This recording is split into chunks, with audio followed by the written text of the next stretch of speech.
Alright, ladies and gentlemen, I'm here on the show to recap my first two NBA games. Well, actually, I might recap the Warriors game as well that happened today that I watched. But I want to get the Knicks and Celtics here out of the way because the Cavs and Grizzlies, so the fourth quarter's about to end soon. Celtics beat the Knicks 118-105. I said the same thing a few nights ago. I recapped New York against Cleveland where they got destroyed. They lost by 13 here, 118-105. They got to a really bad start, especially in that first quarter, 38-19. Second quarter, not much better, 26-24. But that first quarter was just really bad, man. It's what got them behind. They fought in that third quarter. That was their best offensive quarter, I thought, of the game. Other than that, they weren't that great offensively. It's just this Knicks team, man. They're now what? A combined, they're now 0 for 6. They're now 0 for 7, against these top teams like the Celtics, the Cleveland, Oklahoma. They're just not playing well against these top teams in the NBA, and I just can't take them as a series contender if they're not going to win these types of games. Like, if you're not going to win these types of games, I'm not going to take you serious as a contender. But you got to be able to beat teams like that in the East, like the Celtics, Cleveland. And if you want to make the finals, you'd probably have to play maybe OKC. Those are teams you have to beat, especially the Eastern Conference teams. Those are teams you can see in the playoffs. If you get past even the first round, those are teams you're going to have to play in the postseason. I mean, they're just not a serious contender, in my opinion, is New York. Jason Tatum during the Celtics 5-game win streak, I'll give him credit. He's played well. He's averaging 29, 9, and 6. They're 9-1 in their last 10 games. So, Celtics have been playing a lot better lately. And gotta give Jason Tatum credit. He's played well.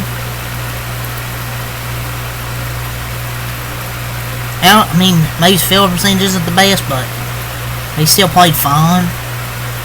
The defense was just really bad, man, for New York. Celtics shot 49.5% from 3.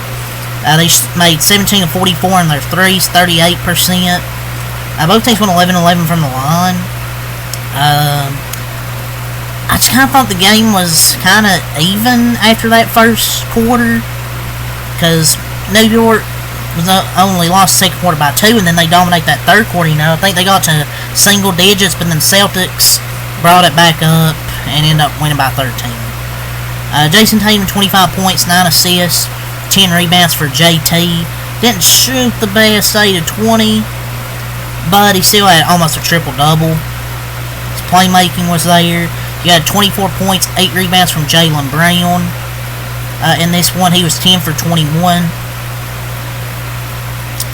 Porzingis, 15 points, 7 rebounds for KP. Don't know what he shot because the stats ain't showing up. Derek White was great. 19 points, 7 assists, 9 rebounds, 7 of 10 from Derek White. He was really efficient this one, mate, and some great playmaking as well with 7 assists. Almost a triple-double. 14 points from Drew Holiday, 6 for 9. 4 points from Al Horford, 3 points from Pritchard, 8 points from Luke Cornett, and 6 points from Sam Hauser for the now 41-16 Boston Celtics.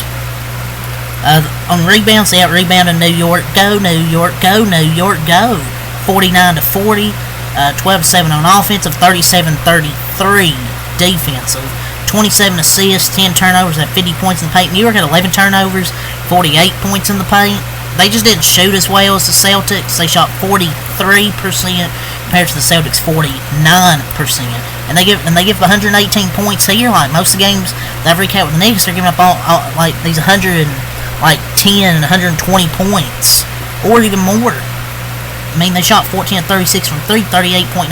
That's not bad. 38.9%. 14 and 36. It's just the big deficit they got behind early, and they cut it to single digits. But I kind of feel like they kind of used up their energy, and the Celtics were kind of on cruise control, and then they brought it back up in the fourth quarter. There, to bring the lead back up. Now the 37-20 New York Knicks. They were led by Karl Towns. 24 points, 18 rebounds for Karl Towns. I believe he suffered a knee injury in this game. 9 of 20. Thought he played solid, 24 points, 18 rebounds, gets some really good effort out there. But he suffered a knee injury. So, we'll see what to make of that going forward. I still think he continued to play, but he did suffer an injury. Josh Hart, 20 points, 9 assists, 11 rebounds, 8 for 14. He didn't play the last 2 games. Good to have him back here. Great game from Josh Hart, a near triple-double. He's one of the most underrated Knicks players on this team. Like, he doesn't get talked about a lot, but he's good. The original gangster, Anunoby, he's been really bad first 2 games since he's come back from injury. Tonight, 10 points, 2 for 7. I mean, he's come back from injury, so I'll cut him a little bit of slack. Brunson, 22 points, 9 for 19. He didn't shoot well tonight. He had 14, I think he didn't really play well majority of this game. He did play well in the third quarter, I'll give him that. He had 13 points in that third quarter. But other than that, he didn't really play that well throughout the majority of this game. Bridges had 14 points. When he's asked to show up versus the contender, Jesus Christ, he never does. You'll look at the stat sheet and you're like, he had 14 points. He was 6 for 13. Well, he scored 8 of those points in garbage time when the game was already decided. The Knicks gave up 5 first-round picks from Mikal Bridges just to have 2 points going to the fourth quarter. Yeah, he scored like 11 of those in garbage time. Or 8 of them, I think. 8 points. Shamet, 6 points. Payne, 7 points. Achua, 3 assists. McBride, 2 points, 2 assists, 2 rebounds, 1 for 7. He's not been good this year for New York.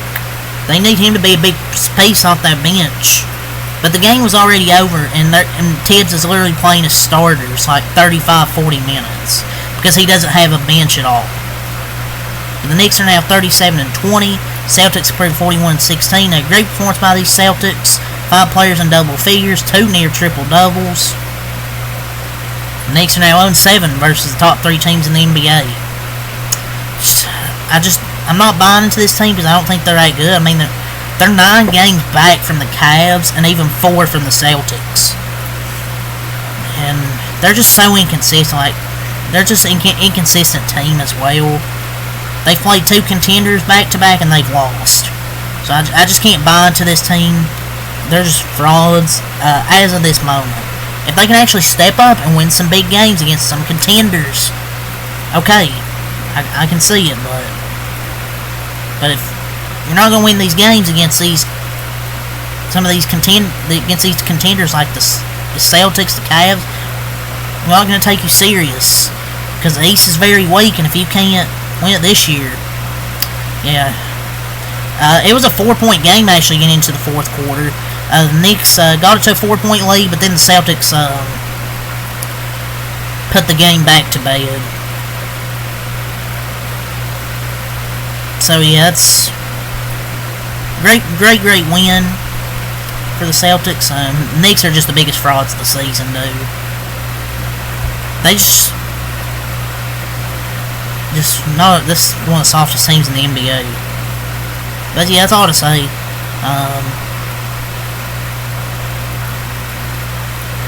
That's all I say. Peace.